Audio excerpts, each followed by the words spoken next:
কাকার এভাবে ছুটে আসা দেখে শিবু আর পচা কেমন যেন অবাক হয়ে যায়। শিবু, পচা, তোরা এখানে? তোরা ওই ওই রাস্তার ধারে বেল গাছটার কাছে ভুল করেও যাস না। কেন জগদ্দল কাকা? আর তুমি এত হাঁপাচ্ছ কেন? জগদ্দল তখন সব কথা ওদের খুলে বলে।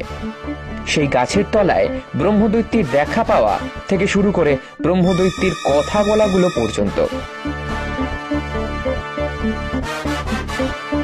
পচা বলে, সে কি জগদ্দল কাকা, ওই মাঠের কাছে নতুন এক ব্রহ্মদৈত্যী এসে উৎপাত শুরু করেছে? না না না না, ব্যাপারটা দেখতে হচ্ছে। খবরদার, তোরা ওদিকে একদম যাস না। ওই ওই ব্রহ্মদত্তী কিন্তু বারবার বলেছে এরপরে যে রাতের বেলায় গাছের তলা দিয়ে যাবে তার ঘাড় মটকাবে। অতই সোজা আমাদের ঘাড় মটকাবে? তুমি বাড়ি যাও, ব্যাপারটা দেখে আসি। জগদ্দল কাকার প্রবল আপত্তির সত্ত্বেও ওরা দুজন হাঁটতে হাঁটতে এগিয়ে যায় গ্রামের শেষের দিকে, ওই বেল গাছটির দিকে। জগদ্দল যখন বুঝতে পারে যে ওরা তার কথা শোনার নয়, তখন সে আবার গ্রামের দিকে দৌড়াতে লাগে।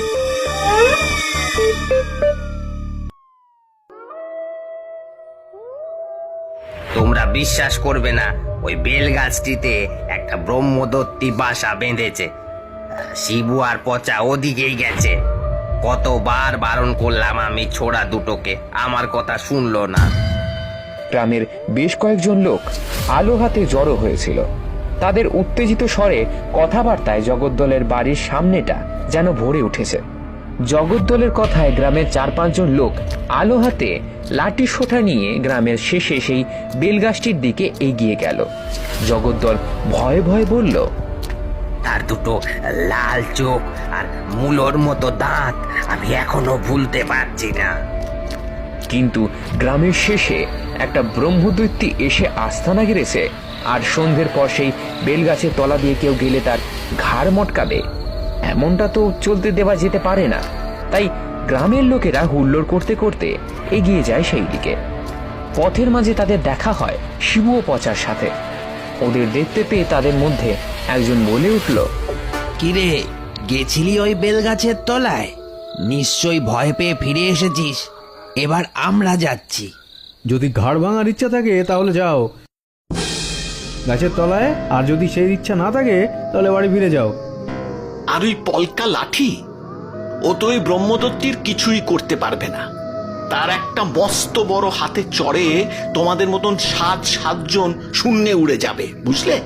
চল পচা, কাল আমাদের ওই গ্রামে একবার যেতে হবে। এ কথা বলে ওরা বাড়ির পথে এগিয়ে গেল। পথে জমে থাকা 4-5 জন লোক অবাক হয়ে ওদের দিকে তাকিয়ে রইল।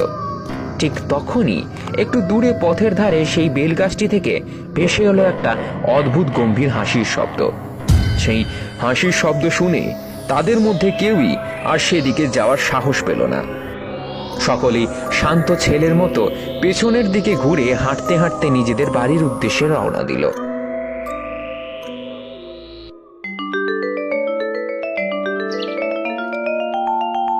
কি করা যায় বলতো? ওই ব্রহ্মদত্তীটা যে ওখান থেকে সহজে নড়বে না সেটা তো বোঝাই যাচ্ছে। আচ্ছা, কোনো ওঝাকে একবার ডেকে এনে দেখাবি? না, ওসব করাটা ঠিক হবে না। তোর মনে নেই আমরা যখন গাছটার কাছে গেছিলাম তখন কি হয়েছিল? শিবু আগের দিন রাত্রের কথা মনে করার চেষ্টা করে। আগের দিন রাতে জগদ্দল কাকার মুখে সমস্ত কথা শুনে ওরা যখন ওই মাঠের পাশে বেলগাছটার কাছে গিয়েছিল, সেখানে তখন ওরা তেমন কিছুই দেখতে পায়নি।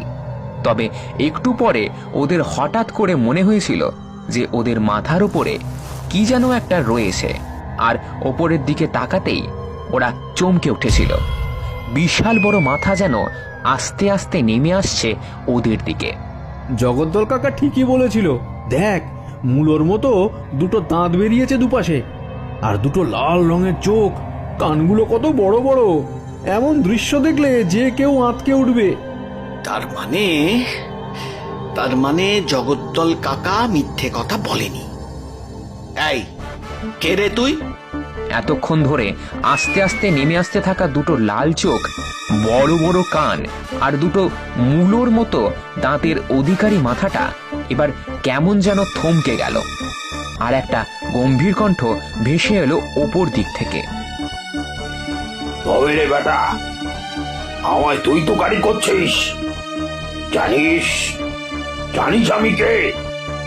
এই এই তুই যেই হোস না কেন, এত রাতে এখানে এসে আমাদের ভয় দেখাচ্ছিস কেন? আমাদের গ্রামের এক চাষিকে তুই এখান থেকে ভয় দেখিয়ে তাড়িয়েছিস, তাকে নাকি বলেছিস তার ঘাড় মোটকে দিবি। বেশ করেছি তো, এখন তোদের দুটোর ঘাড় মটকাবো প্রথমে। এরপর হঠাৎ দুটি লম্বা লম্বা হাত আস্তে আস্তে ওদের গলার উদ্দেশ্যে নেমে আসে। শিবু বুঝতে পারে যে লক্ষণ ভালো নয়। নেহাত ঝোঁকের বশে ওরা ওখানে এসে পড়েছিল, তবে ওরা এটা বুঝতে পারেনি যে সত্যি সত্যি কতটা ভয়ানক হতে পারে এই বেলগাছের ব্রহ্মদৈত্যী। আমাদের ঘাড় মটকালে কি তুমি শান্তি পাবে? তুমি তো এখানে থাকতে না, তাহলে হঠাৎ করে এখানে এসে পড়লে কি করে? ওহো, তোমায় দুই তোকারি করাটা আমাদের ভুল হয়ে গেছে। সত্যিই তো, তোমায় একটু সম্মান দেওয়া উচিত ছিল।